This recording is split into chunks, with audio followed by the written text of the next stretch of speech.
إن الحمد لله نحمده ونستعينه ونستغفره ونعوذ بالله من شرور أنفسنا ومن سيئات أعمالنا من يهده الله فلا مضل له ومن يضلله فلا هادي له ونشهد أن لا إله إلا الله وحده لا شريك له ونشهد أن محمدا عبده ورسوله ربنا زدنا علما اللهم فقهنا في الدين اللهم إنا نسألك علما نافعا وعملا متقبلا ورزقا طيبا اللهم انفعنا بما علمتنا وعلمنا ما ينفعنا وزدنا علما. السلام علیکم ورحمۃ اللہ وبرکاتہ.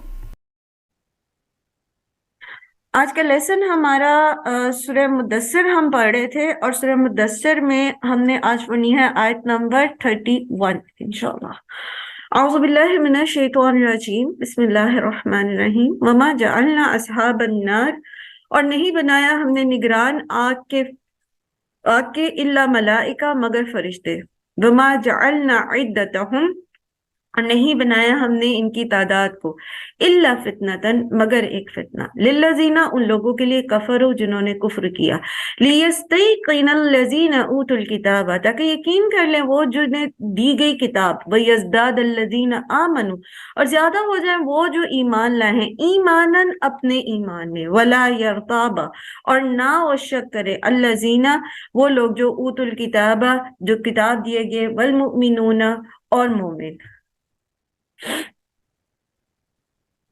وَلِيَقُولَ الَّذِينَ فِي قُلُوبِهِم مَّرَضٌ، اور تاکہ کہیں وہ لوگ جن کے دلوں میں بیماری ہے، وَالْكَافِرُونَ، اور کافر، مَاذَا أَرَادَ اللَّهُ بِهَذَا مَثَلًا، اللہ سبحانہ وتعالی کا یہ مثال دینے سے کیا مقصد ہے. كَذَلِكَ، اسی طرح، يُضِلُّ اللَّهُ، بھٹکا دیتا ہے اللہ، مَن يَشَاءُ، جسے وہ چاہتا ہے، وَيَهْدِي مَن يَشَاءُ، اور جسے وہ چاہتا ہے ہدایت دیتا ہے. وَمَا يَعْلَمُ، اور نہیں جانتا، جنود ربک، لشکروں کو آپ کے رب کے، الا ہو، مگر وہی. وما ہی الا ذکر للبشر، اور نہیں ہے مگر یہ کہ نصیحت انسانوں کے لیے، انسان کے لیے. اب اس آیت کو دیکھتے ہیں. بات ہو رہی ہے سب سے پہلے اللہ سبحانہ وتعالیٰ نے وحی کی اللہ کے رسول صلی اللہ علیہ وآلہ وسلم کی طرف کہ جہنم کے جو نگران فرشتے ہیں ان کی تعداد 19 ہے. ٹھیک ہے، علیہ 19، اس پر 19 فرشتے ہیں. اور یہ فرشتوں کی تعداد بیان کرنے کی وجہ کیا ہے؟ وہ ہے آزمائش. کس کی آزمائش ہے؟ وما جعلنا عدتہم الا فتنۃ، اور نہیں بنایا ہم نے ان کی تعداد کو مگر یہ کہ ایک آزمائش. کس کے لیے؟ للذین کفروا، ان کے لیے جنہوں نے کفر کیا. کیسے آزمائش تھی یہ ان کے لیے؟ جب نبی صلی اللہ علیہ وآلہ وسلم نے ان کو بتایا کہ 19 فرشتے ہیں جن کو جو جہنم کے اوپر تعینات کیے گئے ہیں، تو اس میں انہوں نے جو ہے وہ جو مشرکین مکہ تھے انہوں نے مذاق بنا لیا اس چیز کا، اور قریش مکہ جو ہے وہ ٹھٹھا کرنے لگے اور کہنے لگے کہ تم ایسے مطلب گئے گزرے ہو، ہزاروں لاکھوں کی تعداد میں لوگ دنیا میں موجود ہیں، اور کیا ہم صرف 19 فرشتوں کو بھی قابو نہیں کر سکیں گے؟ ہم 10 مل کر جو ہے وہ ایک فرشتے کا بھی مقابلہ نہ کر سکیں؟ کیونکہ ان کو گھمنڈ تھا نا اپنی طاقت کے اوپر. جنگجو قوم تھی عرب جو تھے، تو انہوں نے اس چیز کو کہ صرف 19 فرشتے، لو یہ کیا بات ہوئی. وہ جیسے ابو جہل کے بارے میں آتا ہے نا کہ اس نے ابو جہل نے کہا کہ بھائیو کیا تم اتنے گئے گزرے ہو کہ تم میں سے 10 آدمی مل کر بھی جو ہے وہ دوزخ کے ایک سپاہی سے نہیں نمٹے گا. اور اسی طرح بنی جمحہ ایک قبیلہ تھا، اس کا ایک پہلوان تھا، تو وہ کہنے لگا کہ 17 کو تو میں اکیلا ہی نمٹ لوں گا، 17 کو تو میں اکیلا ہی نمٹ لوں گا، باقی تم سب مل کے 2 کو سنبھال لینا. تو یہ وہ باتیں ہیں جو انہوں نے مذاق بنا لیا اس چیز کا کہ صرف 19 فرشتے ہیں، بجائے اس کے کہ وہ اس چیز کو سمجھتے کہ یہ فرشتے ہیں، انسانوں کی بات نہیں ہو رہی. انسان بھی اگر اللہ تعالیٰ مقرر کرتے جہنم کے نگران، تو بھی اللہ تعالیٰ اس چیز کی قدرت رکھتے ہیں کہ وہ ان کو اتنی طاقت دے دیتے کہ وہ ان کا کوئی بھی کچھ بگاڑ نہیں سکتا تھا. لیکن یہاں اللہ تعالیٰ نے فرشتے مقرر کر رکھے ہیں. اور جہنم کا جو سردار ہے، قرآن کریم سے کیا پتہ چلتا ہے ہمیں، اس کا کیا نام ہے؟ جہنم کا جو دروغہ ہے، سردار، مالک. مالک. ٹھیک ہے، اس کا نام مالک ہے.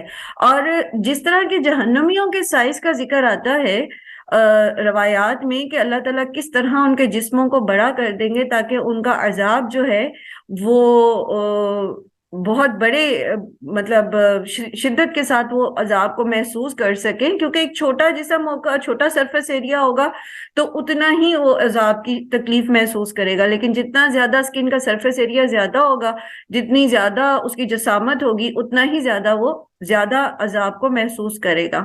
تو اس حساب سے بھی فرشتے بھی اللہ سبحانہ تعالیٰ نے جو نگران مقرر کیا. اور اگر ہم فرشتوں کی بارے میں جاننا چاہیں تو اس کے بارے میں جیسے پہلے بھی ہم پڑھ کے آئے پیچھے بھی فرشتوں کے بارے میں، اور کہ کس طرح سے اگر ہم حضرت جبرائیل کے بارے میں دیکھتے ہیں تو ہمیں روایات میں ملتا ہے کہ جبرائیل علیہ السلام جو ہے ان کے 600 پر، اور جب آپ صلی اللہ علیہ وسلم نے ان کو دیکھا جیسے اسی صورت کے آغاز میں کہ وہ ایک کرسی پر بیٹھے تھے اور وہ پورے فلک، پورے افق کے اوپر چھائے ہوئے تھے، اتنے بڑے تھے.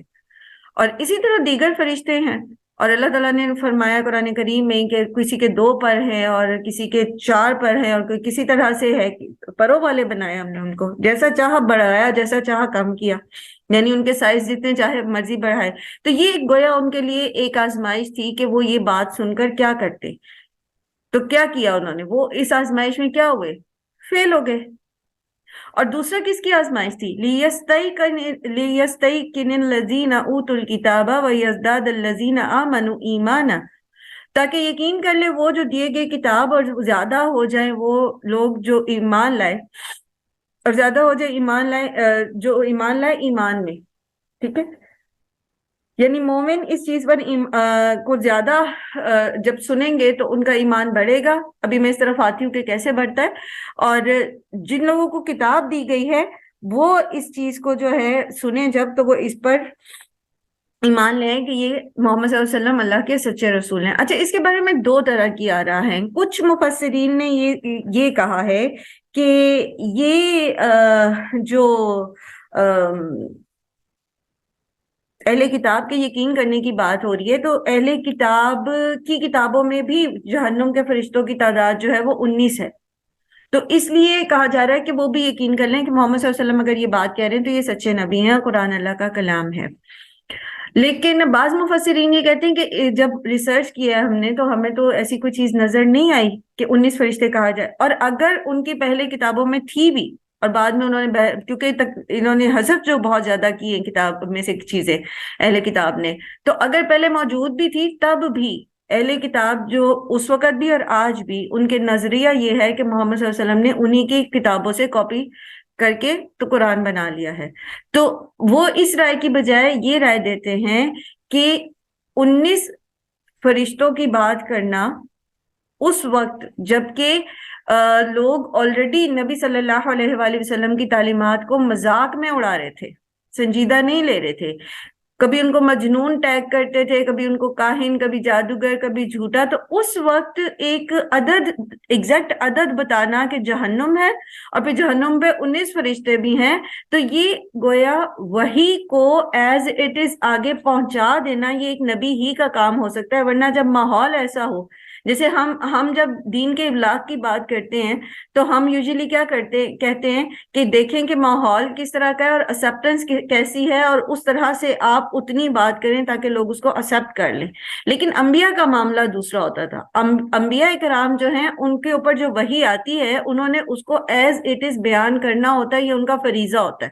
تو اس وقت اس ماحول کے اندر 19 فرشتوں کی بات کرنا جبکہ لوگ پہلے ہی جو ہیں وہ آپ صلی اللہ علیہ وآلہ وسلم کی تعلیمات کو غیر سنجیدگی سے اڑانا چاہتے تھے اور لوگوں کو آپ سے متنفر کر رہے تھے، تو یہ ایک نبی ہی کی حقانیت کو، اس کے سچے ہونے کو ثابت کرتے ہیں کہ انہوں نے یہ والی جو چیز اللہ تعالیٰ نے جیسے ان کے اوپر وحی کی ہے، انہوں نے ایز اٹ از پہنچا دی۔ جیسے معراج کے موقع پر بھی نبی صلی اللہ علیہ وآلہ وسلم نے لوگوں کو بتایا کہ میں آسمان کی سیر کر کے آیا ہوں ایک ہی رات میں، اور میں وہاں سے مسجد اقصیٰ سے ہو کر آیا ہوں، نماز وہاں پر پڑھائی میں نے۔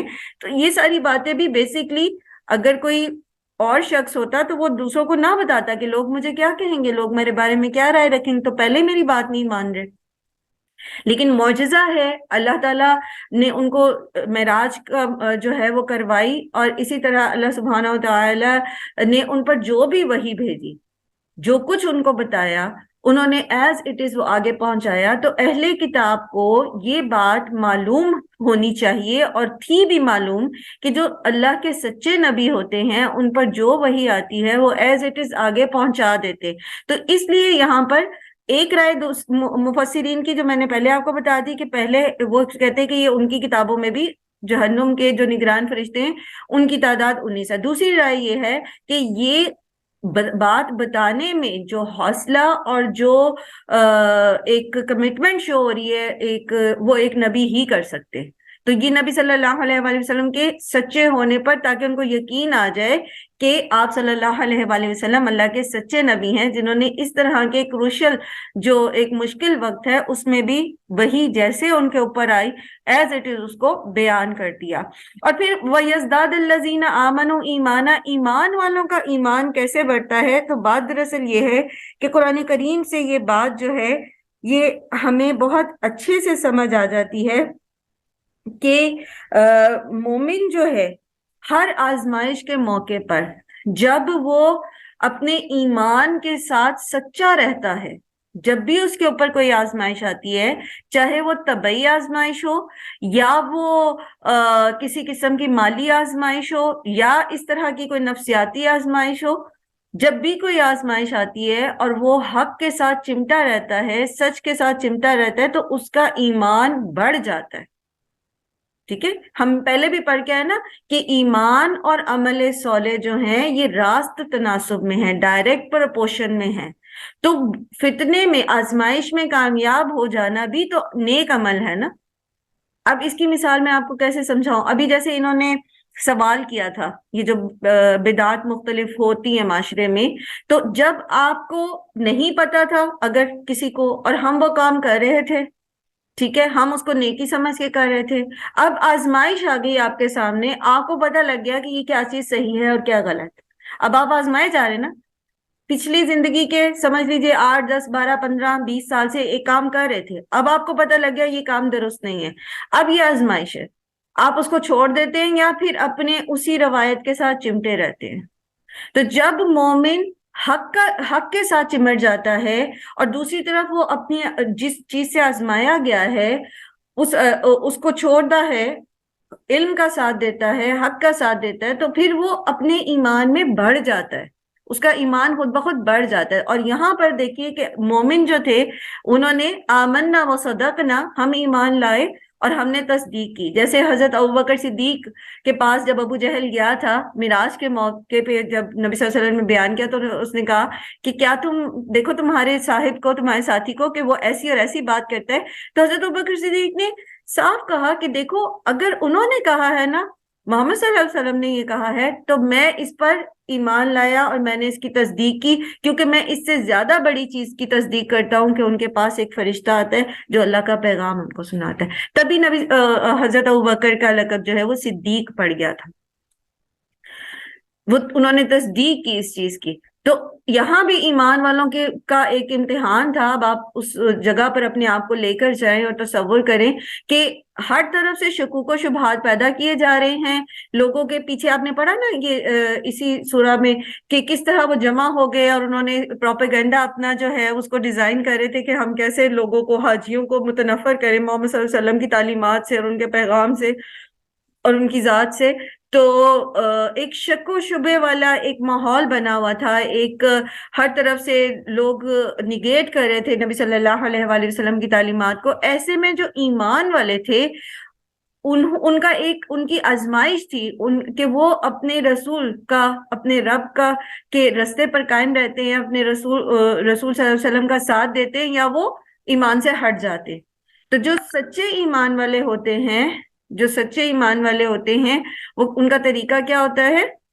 ان کا طریقہ یہ ہوتا ہے کہ جب ان کے سامنے کوئی ایسی کیفیت آتی ہے تو ان کا ایمان اور زیادہ بڑھ جاتا ہے۔ جیسے غزوہ احزاب کے موقع پر کیا ہوا تھا؟ منافقین نے کیا کہنا شروع کر دیا تھا جب حالات اتنے خراب ہو گئے کہ ہر طرف سے فوجیں جو ہیں انہوں نے مدینہ کو گھیر لیا، اور اللہ سبحانہ تعالیٰ سورہ احزاب میں بیان فرماتے کہ کیفیت کیسی تھی، گویا کہ دل جو ہے وہ حلق میں آ ٹھہرے ہیں، اتنا زیادہ خوف تھا، کلیجے منہ کو آنے لگے لوگوں کے۔ تو اس وقت انہوں نے کہا کہ جی ہمارے ساتھ، منافقوں نے کہا کہ یہ کیا ہمارے ساتھ تو بڑا جھوٹ بولا گیا ہے کہ تم ایمان لاؤ تو تم کامیاب ہو جاؤ گے، یہاں تو ہم مرنے بیٹھے ہیں، ابھی تو ہمیں ختم کر دیں گے یہ سارے۔ اس وقت بھی مومنوں نے کیا کہا تھا؟ اللہ اور اس کے رسول نے سچ کہا، یہ تو وہی وعدہ جو ہم سے کیا گیا تھا۔ تو ایمان جب ہم لاتے ہیں تو آزمائش ہوتی ہے، اور آزمائش بڑی کٹھن آزمائش ہوتی ہے، لیکن اس میں پھر جب ہم کامیاب ہو جاتے ہیں، حق کا ساتھ دیتے ہیں، حق پر جمے رہتے ہیں، تو پھر اس سے ہمارا ایمان اور زیادہ بڑھ جاتا ہے۔ پھر ہم اگلی دفعہ کے لیے، اگلے نیک عمل کے لیے، اگلے کام کے لیے اور زیادہ مضبوط ہو جاتے ہیں، ہمیں اور زیادہ استقامت ملتی ہے، ہم اور زیادہ اس میں اسٹیڈ فاسٹ ہو جاتے ہیں، قوت ملتی ہے آپ کو۔ ایمانی قوت آپ نے پڑھا ہوگا اردو میں، ایمانی قوت، تو ایمان کی قوت ہوتی ہے، یہ آپ کو انرجی دیتا ہے، انرجی دیتا ہے آپ کو کہ آپ باطل کو چھوڑ دیں اور حق کے پیچھے چلیں۔ جتنا آپ حق کو پکڑیں گے اتنا آپ کا ایمان قوی ہو جائے گا، اتنی زیادہ وہ آپ کو انرجی دے گا، اتنی زیادہ وہ آپ کو اسٹرینتھ دے گا، اور جتنا ہم باطل کی طرف جائیں گے اتنا ہی پھر ہمارا ایمان جو ہے وہ کمزور ہوتا جائے گا، اور ایمانی قوت جو ہے وہ کم ہوتی جائے گی، اور پھر ہم عمل میں پیچھے سے پیچھے ہوتے چلے جائیں گے۔ وَلَا يَرْتَابَ الَّذِينَ أُوتُوا الْكِتَابَ، اور نہ شک کریں وہ لوگ جنہیں کتاب دی گئی، یعنی اہل کتاب، والمؤمنون، اور مومن، یعنی یہ ان کی آزمائش تھی کہ وہ شک میں نہ پڑیں اور وہ اس بات پر ایمان لے آئیں کہ نبی صلی اللہ علیہ وآلہ وسلم جو بھی کہہ رہے ہیں وہ سچ کہہ رہے ہیں۔ بات یہ نہیں ہو رہی کہ جہنم کے فرشتوں کا مقابلہ کون کر سکتا ہے اور کون نہیں کر سکتا، یا یہ کہ ان کی ڈیوٹیز کیا ہیں، یا یہ کہ ان کے سائز کیا ہیں، کسی چیز کی بات نہیں، صرف تعداد بتائی اللہ تعالیٰ نے، 19 فرشتے ہیں، اور اس پر ہی سب جو ہیں وہ جسے کہتے ہیں نا کھرا کھوٹا الگ ہو گیا، صرف تعداد پر۔ مومنوں نے کہا آمنا و صدقنا، اور کافروں نے کیا کہا کہ ماذا اراد اللہ بہذا مثلا، یہ کیا بات ہوئی، یہ اس مثال سے جو ہے وہ اللہ تعالیٰ نے یہ کیوں بتایا، اور یہ کیسے ہو سکتا ہے صرف 19؟ لو جی اس کو تو ہم خود ہی نمٹ لیں گے۔ وَلِيَقُولَ الَّذِينَ فِي قُلُوبِهِم مَرَضٌ وَالْكَافِرُونَ مَاذَا أَرَادَ اللَّهُ بِهَذَا مَثَلًا، اور جن کے دلوں میں بیماری ہے۔ اب یہ بیماری کون سی بیماری ہے؟ بعض نے کہا کہ یہ آیت جو ہے یہ مدنی، چونکہ منافق جو ہے وہ مدینہ میں زیادہ تعداد میں تھے، اور زیادہ جو ہے وہ مدنی صورتوں میں ہی ذکر آتا ہے منافقوں کا، تو انہوں نے کہا کہ یہ مدنی آیت ہے، لیکن اصل میں یہ مدنی نہیں ہے، کیونکہ کانٹیکس جو ہے وہ سارا مکی صورتوں کا، مکی کانٹیکس ہے سارا، تو اس میں یہ اسلوب نہیں ہے کہ بیچ میں اتنا سا حصہ جو ہے وہ اللہ سبحانہ تعالیٰ آؤٹ آف کانٹیکس جو ہے وہ اس کے اندر لے کر آئیں سمجھانے کے لیے۔ اب یہ پھر اگر یہ منافقت نہیں ہے تو یہ مرض کون سا ہوگا؟ کیونکہ منافقت جہاں بھی دل کے مرض کی بات آئی ہے نا قرآن کریم میں، تو اس کا ذکر منافقت ہی میں کیا گیا ہے مدنی صورتوں میں، لیکن یہاں پر پھر یہ مرض کون سا ہے؟ تو یہ مرض ہے شک کا، کیونکہ پیچھے ہی اللہ سبحانہ تعالیٰ نے فرمایا نا کہ تاکہ شک نہ کریں، ٹھیک ہے، وَلَا يَرْتَابَ الَّذِينَ أُوتُوا الْكِتَابَ وَالْمُؤْمِنُونَ، تاکہ شک نہ کرے۔ تو شک بھی جو ہے نا وہ ایک بیماری ہوتی ہے۔ اگر دل کے اندر شک ہو، جیسے ان کے دلوں میں کیا شک تھا مثال کے طور پر، کہ قیامت آئے گی کہ نہیں آئے گی، پتہ نہیں آئے گی کہ نہیں، پتہ نہیں جہنم ہے یا نہیں، خدا ہے یا نہیں ہے، اگر مطلب ایک قطعیت کے ساتھ انکار نہیں تھا.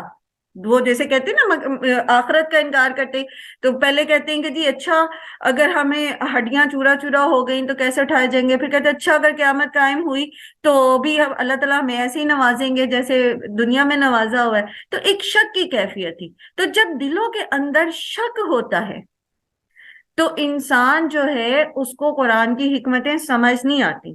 اگر آپ کے دل میں شک ہے قرآن کی حقانیت کے بارے میں اور اس بارے میں کہ واقعی قرآن جو ہے وہ قیامت تک کے لیے ہدایت لے کر آیا ہے اور واقعی قرآن کے اندر ہمارے مسائل کا حل ہے اور واقعی قرآن میں جو کچھ بتا دیا گیا ہے اگر ہم اس پر عمل کریں گے تو ہم دنیا اور آخرت کی بھلائیاں پائیں گے جیسا کہ اللہ سبحانہ تعالیٰ کا وعدہ ہے.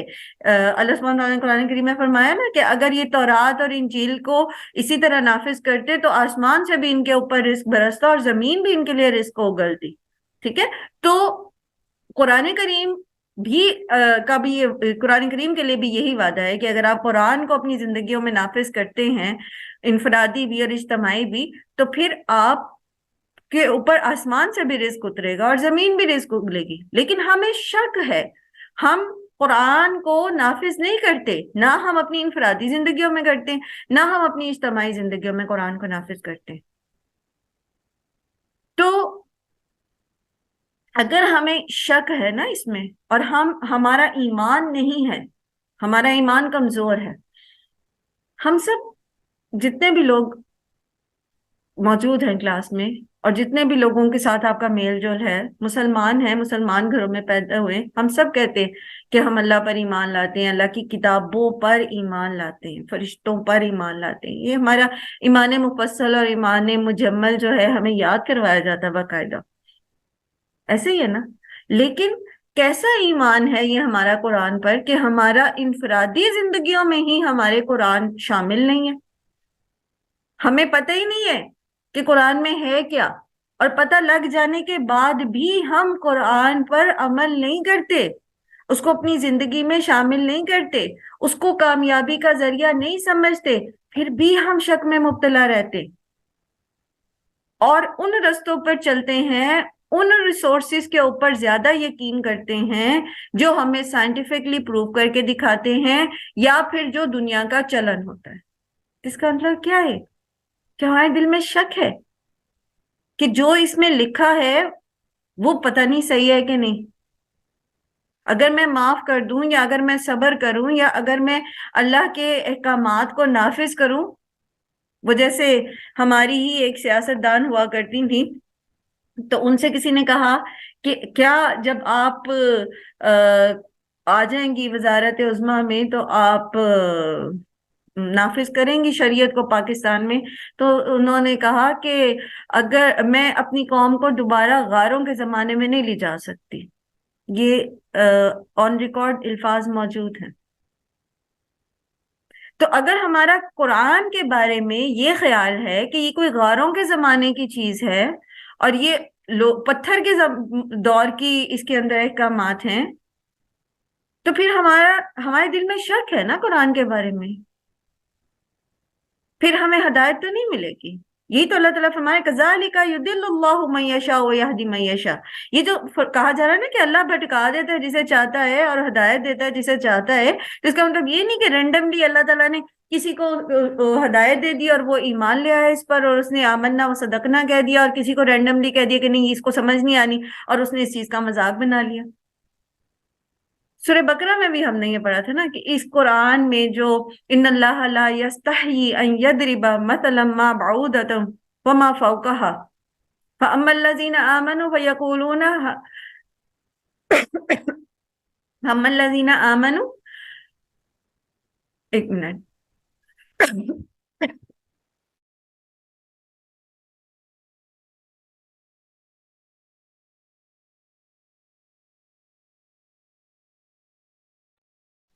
معذرت.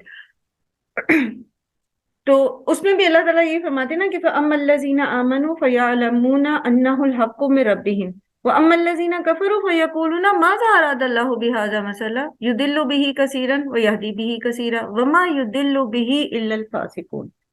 وہاں بھی اللہ تعالیٰ نے بتا دیا کہ اسی قرآن کے ذریعے بہت سارے لوگ جو ہیں وہ ہدایت پاتے ہیں، بہت سارے لوگ اسی قرآن کے ذریعے بھٹک جاتے ہیں، لیکن بھٹکنے والے وہ ہیں جو فاسق ہوتے ہیں۔ ٹھیک ہے، تو بھٹکنے والے کون ہیں؟ جو فاسق ہیں، جو پہلے ہی نافرمانی کرنا چاہتے ہیں۔ اور اس کے آگے پھر سورہ بقرہ میں اللہ سبحانہ تعالیٰ نے بتایا کہ فاسق کون ہے، الذین ینقضون عہد اللہ من بعد میثاقہ ویقطعون ما امر اللہ بہ ان یوصل ویفسدون فی الارض۔ تو جن کے اندر یہ صفات پائی جاتی ہیں، جو فساد کرنا چاہتے ہیں زمین پر، جو عہد توڑنا ہی چاہتے ہیں، وہ بھٹکتے ہیں اس سے۔ تو یہاں اس مثال سے بھی یہ مطلب ہے کہ جن کے دلوں میں شک موجود ہے، جن کے دلوں میں شک موجود ہے اور جن کے دلوں میں جو ہے وہ شرع صدر نہیں ہے نبی صلی اللہ علیہ وآلہ وسلم کی تعلیمات کے بارے میں، تو وہ اس سے بھٹک جاتے ہیں۔ اور جو اللہ پر ایمان رکھتے ہیں اور اللہ کے رسول پر ایمان رکھتے ہیں تو وہ پھر اس چیز کو مان جائیں گے، جیسا اللہ کے رسول صلی اللہ علیہ وسلم نے بتایا ویسے ہی وہ اس کو مان لیں گے۔ ٹھیک ہے، اور پھر آگے جو ذکر آ رہا ہے وَمَا يَعْلَمُ جُنُودَ رَبِّكَ إِلَّا هُوَ، اور نہیں جانتا لشکروں کو آپ کے رب کے مگر وہی۔ تو یہ یہاں پر خاص طور پر فرشتوں کا ذکر ہے، اللہ کے لشکر۔ ویسے تو اللہ کے لشکروں کو اللہ سبحانہ و تعالیٰ ہی جانتے ہیں کہ وہ کیسے کیسے ہیں، اور ہم نے اس میں سورہ ملک میں اس کو تفصیلاً سمجھا کہ اللہ کے لشکر جو ہیں وہ کس طرح سے کام کرتے ہیں، جس میں ہم نے دیکھا کہ پانی کی قوت جو ہے وہ بھی اللہ کا ایک لشکر ہے۔ اسی طرح جو آندھیاں ہیں، ہوائیں ہیں، جیسے سورہ احزاب میں غزوہ احزاب میں جو ہے وہ آندھی آئی تھی اور وہ سارے کفار کے لشکروں کو الٹا کے چلی گئی تھی، یہ سب اللہ کے لشکر ہیں۔ اور یہاں بالخصوص فرشتوں کی بات ہو رہی فرشتوں کی بات ہو رہی ہے کہ فرشتے جو ہیں وہ اللہ کے لشکر ہیں، اور اللہ ہی بہتر جانتے ہیں اپنے لشکروں کو کہ وہ کہاں کہاں کس طرح سے کام کرتے ہیں۔ اور غزوہ بدر میں پھر یہ لشکر اللہ کے حکم سے آئے بھی اور انہوں نے مدد بھی کی مسلمانوں کی۔ تو چونکہ ہم اس کو موضوع کو الحمدللہ پہلے ہم پڑھ چکے ہیں، تو ابھی ہم فردر بھی اس کے اندر نہیں جاتے، اور آپ سب اپنے ذہن میں اس چیز کو ریوائز کیجئے کہ کس طرح اللہ تعالیٰ کے لشکر جو ہیں وہ مومنین کے لیے کام کرتے ہیں۔ اللہ کا وعدہ جو ہے، اللہ کی مدد جو ہے وہ اللہ کے لشکروں ہی کے ذریعے آتی ہے، اور وہ کون کون سے ہوتے ہیں اور کہاں کہاں وہ اللہ کے حکم کے ساتھ جو ہیں وہ کام کرتے ہیں۔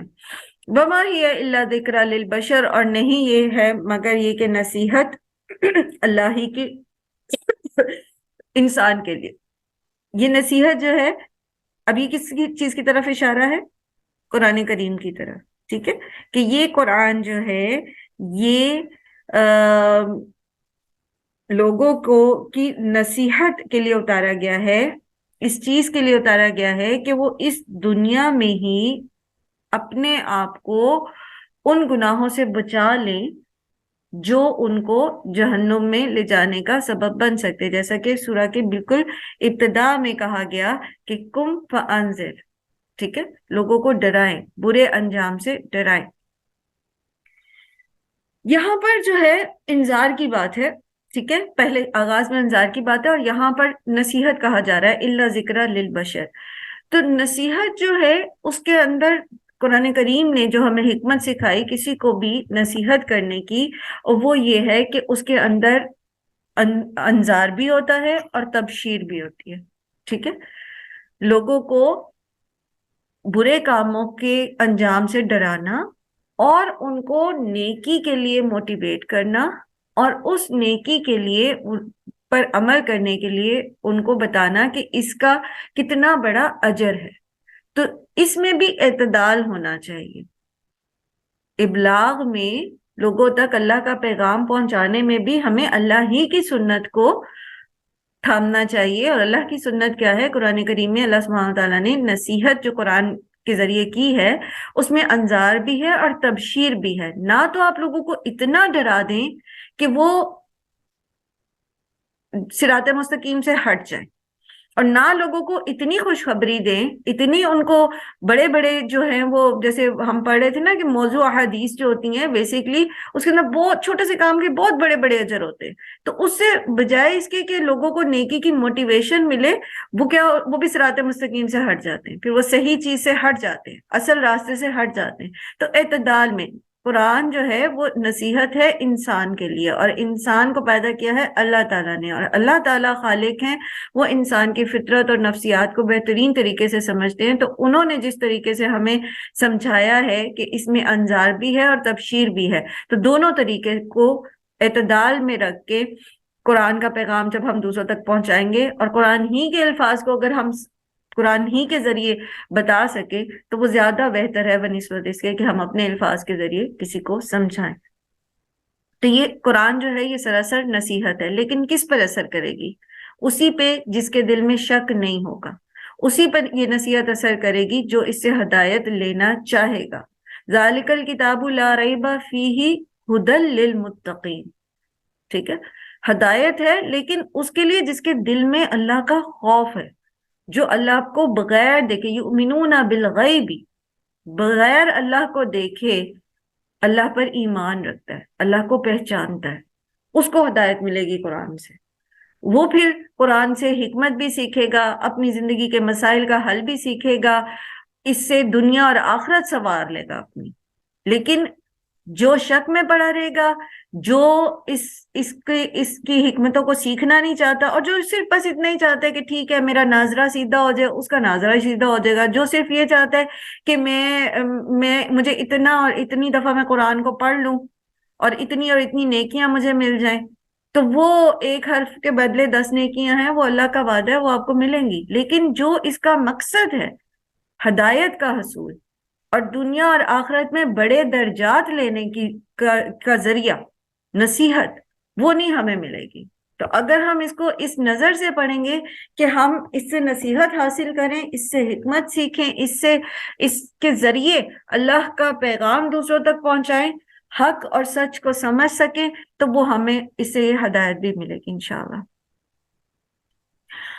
کلا والقمر، ہرگز نہیں قسم ہے چاند کی، واللیلی اذ ادبر، اور رات کی جب وہ پلٹ جائے، والصبح اذا اسفر، اور صبح کی جب وہ روشن ہو جائے، انہا لإحدی الکبر، کہ بے شک وہ جہنم البتہ ایک ہے بہت بڑی چیز، نذیرا للبشر، ڈرانے والی ہے انسان کو، لمن شاء منکم ان یتقدم، تو جو کوئی چاہے تم میں سے کہ وہ آگے بڑھے، او یتأخر، اور چاہے تو پیچھے رہے۔ کلو نفس بما کسبت رہینہ، ہر نفس بوجہ اس کے کہ جو اس نے کمائی کی رہن ہے۔ چاند کی قسم کھا کے، صبح کی قسم کھا کے، رات کی قسم کھا کے اللہ سبحانہ و تعالی دوبارہ اسی چیز کا ذکر کر رہے ہیں کہ یہ جہنم جو ہے یہ ایک بہت بڑی چیز ہے اور ڈرانے والی چیز ہے انسان کو۔ لیکن کون اس سے ڈرے گا؟ کس کا ایمان زیادہ ہوا تھا؟ مومنوں کا نا۔ کافروں نے تو اس کا مذاق بنا دیا تھا، کافروں نے تو اس کو جو ہے وہ ٹھٹھے میں اڑا دیا بات کو۔ تو میم ایک میں جو بات پوچھنا چاہ رہی تھی۔ جی جی میم، ابھی پچھلی جو آیت سے آپ نے ریلیٹڈ کیا کہ اللہ کی رضا کے لیے، لیکن اگر کوئی بندہ معاف بھی کر دیتا ہے لیکن اس کے دل میں گلٹ رہتا ہے، تو اس کو کس طرح نکالا جائے؟ گلٹ کس چیز کا؟ مطلب کہ جو کام اس نے کیا نہیں اور اس کو قصوروار ٹھہرایا جا رہا ہے۔ دیکھیں اس بات پہ نا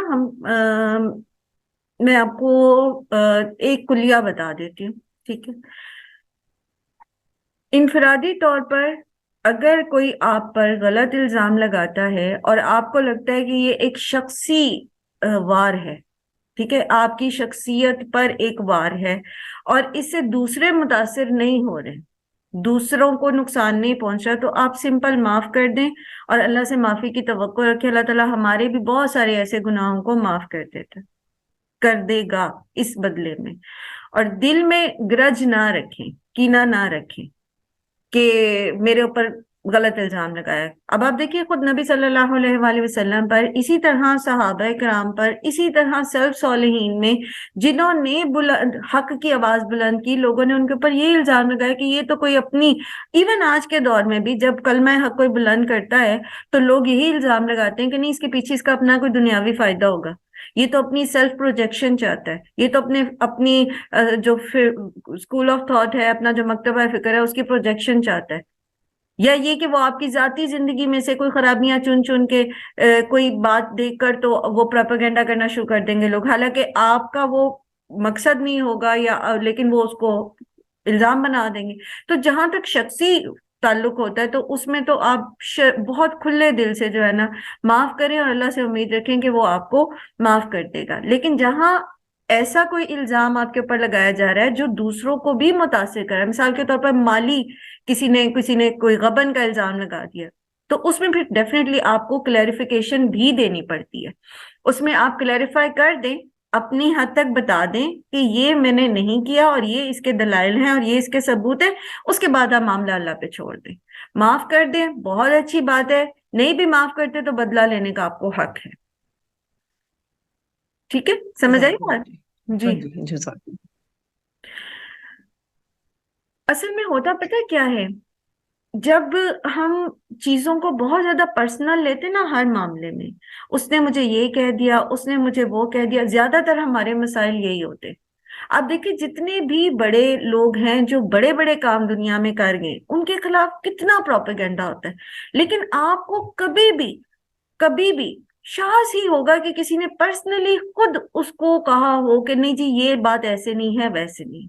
ہاں، ان کے فالوورز میں سے یا ان کے جو معتقدین ہوتے ہیں، جو ان کے اسٹوڈنٹس ہوتے ہیں، یا وہ آگے بتاتے ہیں کہ نہیں جی یہ چیز ایسے نہیں تھی، یہ بات ایسے نہیں ہے، لیکن وہ لوگ بادر نہیں کرتے. جن کی زندگی میں بڑے مقاصد ہوتے ہیں وہ کبھی ان چیزوں سے، اس طرح کے پروپیگنڈا سے متاثر نہیں ہوتے کہ یہ جو شخصی لوگوں کا ہوتا ہے کسی پہ الزام لگانے کی بات ہو، کبھی بھی جواب دیتے نظر نہیں آتے. خود نبی صلی اللہ علیہ وسلم کو دیکھ لیجئے، وہ جب میں نے آپ کو مثال بھی دی تھی کہ اس نے آ کے مذمم کہا تو آپ نے کہا میں تو ہوں ہی نہیں، جب ایک خرابی میرے اندر ہے ہی نہیں تو مجھے اس سے متاثر ہونے کی ضرورت بھی نہیں، نہ مجھے اس کو جواب دینے کی ضرورت ہے. پھر اسی طرح آپ سلف صالحین میں دیکھیں گے جتنی بھی نیگیٹو پروپیگنڈا کسی کے بارے میں بھی کیا گیا، انہوں نے کبھی اس کو جواب نہیں دیا آگے سے، کیونکہ یہ وہ کہتے ہیں کہ یہ بیکار بات ہے، ایک خرابی میرے اندر ہے ہی نہیں اور میں اپنے رب کے آگے جواب دے ہوں، میں لوگوں کے آگے تو جواب دے ہوں ہی نہیں. تو یہ چیز آپ کو فوکس رکھتی ہے آپ کے بڑے مقصد پہ. اور جو لوگ جن کی زندگی میں بڑے مقاصد ہوتے ہیں، ان کا سارا دماغ پورا کا پورا اسی میں لگا ہوا ہوتا ہے، ان کے پاس وقت بھی نہیں ہوتا کہ وہ فردن ایک ایک کو جا کے کلیریفیکیشن دیں. اور آپ نے بات کی تھی معاف کرنے کی، تو وہ معاف کرتے ہیں اور موو آن کرتے ہیں، کیونکہ اگر آپ معاف کر کے گرج دل میں رکھتے ہیں تو آپ موو آن نہیں کر سکتے. اور یہ بات ہم نے اپنے ریمائنڈرز میں بھی سیکھی تھی کہ جو نیگیٹو جذبات ہیں نا وہ بالکل جڑ والے کینسر کی طرح ہوتے. جب تک ہم اس کی جڑیں بھی نکال کے پھینک نہیں دیتے نا، وہ پھر دوبارہ سے کہیں نہ کہیں سے پھوٹ پڑتے ہیں. تو جب آپ معاف کر دیتے ہیں اور دل سے بھی نکال دیتے ہیں اس بات کو، تو پھر اس کی جڑیں بھی نکل جاتی ہیں، پھر آپ کے دل جو ہے وہ خالص رہتا ہے بڑے کام کے لیے. یہاں ہم بات کر رہے ہیں کہ اللہ سبحانہ و تعالیٰ نے ایک بہت بڑی چیز جو ہے یعنی جہنم، اس سے ان کو ڈرایا ہے. اب جو چاہتا ہے وہ آگے بڑھ جائے، یعنی نیکی میں آگے بڑھ جائے، اور جو چاہتا ہے وہ پیچھے رہے. Choice is your. ٹھیک ہے، آپ کی چوائس ہے، آپ جو راستہ اختیار کرنا چاہتے ہیں کر لیں. آپ لوگوں کی باتوں کو آپ کی بات سے ریلیٹ کر کے میں ایکسپلین کرتی ہوں، ٹھیک ہے، تاکہ ہمارا شرح صدر ہو جائے اس معاملے میں کہ ہمیں لوگوں کو معاف کر کے آگے جانا ہے، کیونکہ جہنم بہت بری جگہ ہے. جہنم ایک ایسی جگہ ہے جس سے ہمیں بچنا ہے، اور اس سے بچنے کے لیے دنیا میں ہمارے پاس وقت کم ہے. اسی طرح جنت ایک بہت خوبصورت جگہ ہے، اس کو حاصل کرنے کے لیے دنیا میں ہمارے پاس وقت کم ہے.